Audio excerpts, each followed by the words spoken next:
So, WWE Elimination Chamber 2022 is in the books. We are officially on the road to WrestleMania 38. In fact, we are 41 days away at the time of recording for the two-night spectacular, stupendous WrestleMania that they like to tag us with. So it's a perfect time to do a video for right now of 5 things that WWE need to do between now and WrestleMania 38. But just before we get into that, if you're watching SCW for the first time, then please subscribe to the channel. And if you're a regular viewer or watching for the first time as well, please like the video, share with a friend as well, and let me know your thoughts of my points in this video in the comments below. And if there's anything I have not talked about, I look forward to interacting with you. So without further ado, then let's get straight into it. And our first one, kind of an obvious one really. WWE needs to decide on their full WrestleMania card and not just focus on the main events. If you look at the male superstars in WWE right now, you'd be forgiven for thinking that the only thing that matters is Roman Reigns against Brock Lesnar. It's now champion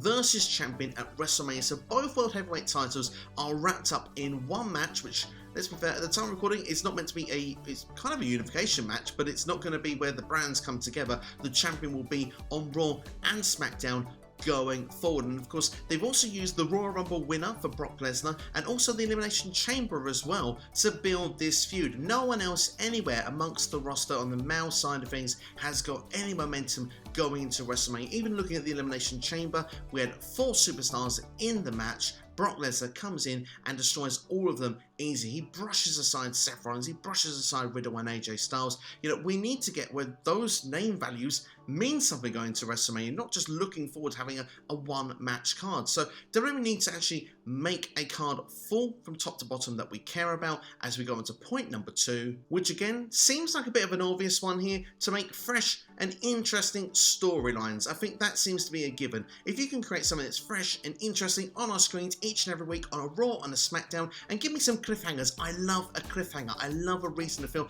I need to tune in for the next part of the story the next week. If you can give us some of that with some of those other storylines going throughout the card, WrestleMania is all of a sudden very quickly going to be a very exciting build and something that we're going to need to see each and every week. And there's a lot of ideas in place currently in WWE, so maybe to see how some of them would play out with those storylines. We've got Mr. McMahon and Austin Theory. What's the payoff with that storyline? What's they going to lead to? Could Austin Theory go and get, I don't know, a United States Championship match at WrestleMania to try and please the boss? We know it's not going to be a match with Shane McMahon anymore. Perhaps we've got something with RK Bro. We know that they've been a team for the longest time.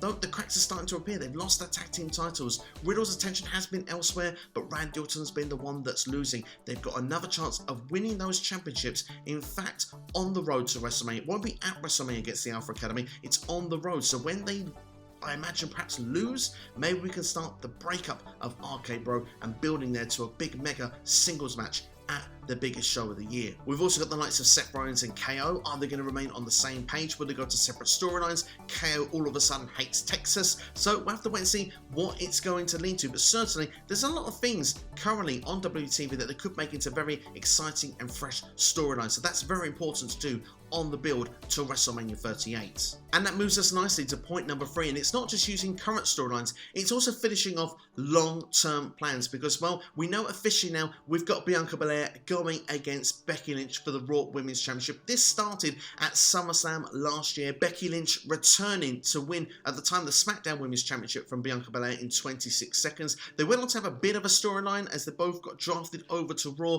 where Becky would escape with DQs, and then we sort of had really false finishes with the matches. We've now got to a point where both of these can have a clean one-on-one encounter on the biggest show, and let's be fair as well, play this into storyline. These 2 women are the winners of the previous 2 women's main events in WrestleMania history. Put that into this storyline with these 2 and right the wrong from SummerSlam last year. Bianca Belair to win the Raw Women's Championship back at WrestleMania is the right move to do, and need to build that storyline nicely, because, well, Becky Lynch, she's been a champion for the longest time. What was it, 500 days or so? Of course, not including the gap where she was off, you know, becoming a mum, but she's been a champion for the longest time now. Now it's time to pass over that torch, do something fresh and different for Becky, and put Bianca back where she should be. She feels like a big time deal every time she's in the ring, and I think now, especially even after looking at that Elimination Chamber match, Bianca Belair, it's her time to go into WrestleMania and win a championship once again. Point number 4, and of course is the case with every WrestleMania, give us dream matches and dream case scenarios. Look, dream matches out there. We've got the likes of Edge versus AJ Styles, a match that many of us want to see. That hasn't got to even have a big build to it, because we both know what we're going to get with in-ring with this is going to be phenomenal,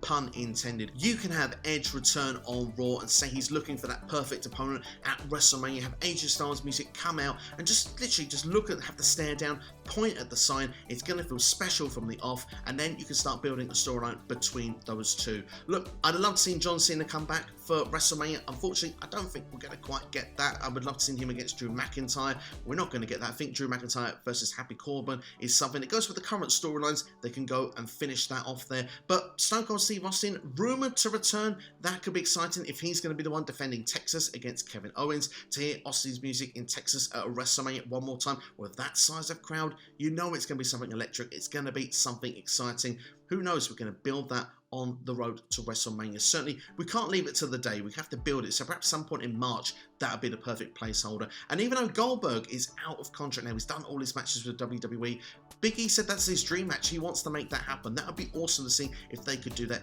in ring as well. Celebrities as well, if they're possible to bring in. There has been rumours that we could get Logan Paul once again. Bad Bunny, of course, has been rumoured as well. Both were involved for last year's WrestleMania to a degree of success. So perhaps WWE could look and go down that celebrity angle once again. And one last shout for the dream matches as well. You could even bring in Lita as well. I'd love to see her performance, especially after the Elimination Chamber. She'd not missed a beat against Becky Lynch. Perhaps put her in the likes of a Sasha Banks or someone like that would be pretty exciting to see. We've mentioned some dream matches, we've mentioned celebrities, we've mentioned legends. Well, last but not least, what WrestleMania really needs to do is help create and build new stars for the future, because the talent pool in WWE is a fantastic roster, and there's so many young performers that could benefit with a big WrestleMania performance, a great storyline going in, a big victory on WrestleMania, and going out the other side feeling like a bigger star than what they went in. And certainly there's a certain talent pool you could do it with. Austin Theory, perhaps he could go and win the United States Championship off of Damian Priest. That would be a big time deal and move him forward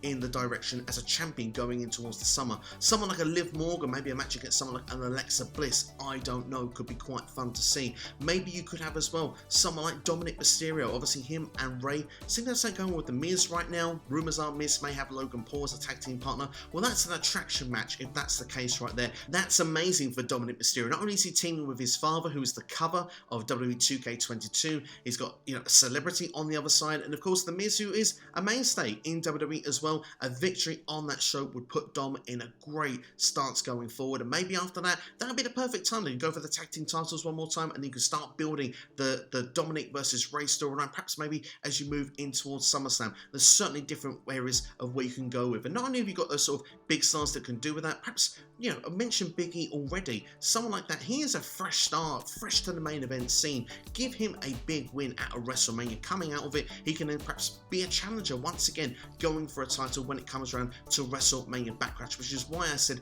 earlier in the video, I think Big E against Goldberg is a great idea. Certainly Big E going in with a storyline, maybe a redemption storyline, someone that thinks he can still cut it at the top level, beating a top name, and then that way he can come through the other side with a victory and then move on back into the championship picture as we head in towards the summer. But that's my thoughts anyway of what I think the 5 things WWE need to do between now and WrestleMania 38. Have I missed anything out? Let me know in the comments below right now. Do you agree with my thoughts? Do you disagree? Let me know. And how do you think the card is going to shape up for WrestleMania 38? What matches do you want to see? Let me know in the comments below right now. I cannot wait to interact with you. Please like the video as well, share it with a friend as well, spread the word and help SCW here on YouTube break through those algorithms. Subscribe as well if you haven't already, especially if you are a first time watcher as well. And of course, many videos will be on the way now as we go towards the road towards WrestleMania 38. If you're interested in knowing my thoughts about Elimination Chamber 2022, that review is on the channel for you right now as well, so go and check that out. I was on there with George, of course, from Jonesy Chats Wrestling. It's a fun stream as well, so I recommend you go and check it out. There's lots of big talking points that came out from that show, and I think it's a great discussion, so yeah, go and check out if you have the opportunity. But that's all from me anyway. Thank you for watching. Have yourselves a great one. You've been watching SCW here on YouTube. Have yourselves a great day, and thank you for watching.